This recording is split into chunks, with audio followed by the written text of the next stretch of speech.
Ganito ko niluluto ang requested spaghetti ng mga bata. Masarap itong iserve after nyo mabake. Cheesy and creamy at higit sa lahat masarap at masustansya dahil ito ay made with Jolly Love. Gumamit ako ng isang lata ng Jolly Mushrooms, pieces and stems.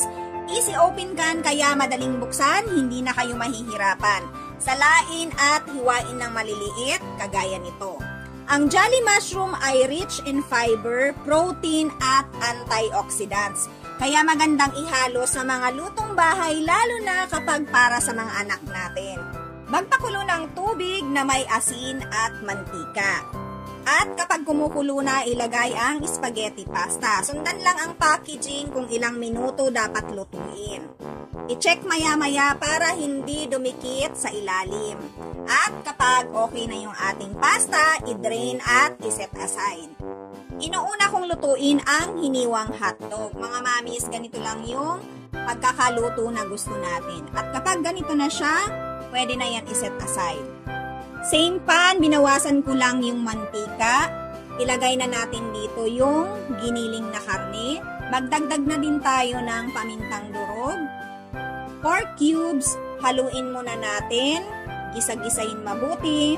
At isunod na din natin ang sibuyas, bawang, at syempre ang hiniwa-hiwa nating Jolly Mushrooms. Isunod na din natin ang red bell pepper. Imekos-mekos muna natin at idagdag na natin ang Filipino style spaghetti sauce. Haluin ng mabuti at i-tornado na yan. Mga mamis, naglalagay din pala ako dito ng sweetened thick creamer. Haluin ng mabuti. At dito sa point na to, pwede na natin ilagay yung ating nilutong hotdog.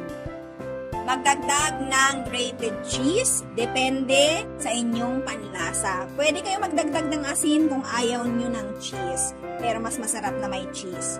At kung mahilig kayo sa oregano, pwede kayo maglagay ng oregano, yan ay optional lang. At dahil ito ay okay na, nag-separate ako ng kaunti dahil ilalagay natin yan pan-toppings. Ilagay na din dito ang niluto nating pasta. Haluin ng mabuti para ma-well combine lahat ng sauce sa ating pasta. At mga mamis, okay na to. Pwede na nating ilagay sa ating tray. At maglalagay tayo ng sauce sa ibabaw. So, iset aside muna natin to dahil gagawa tayo ng white sauce. Sa paggawa ng white sauce, mga mamis, napakadali lang nito. Kailangan lang natin dito ng margarine or butter, all-purpose flour, at evap milk.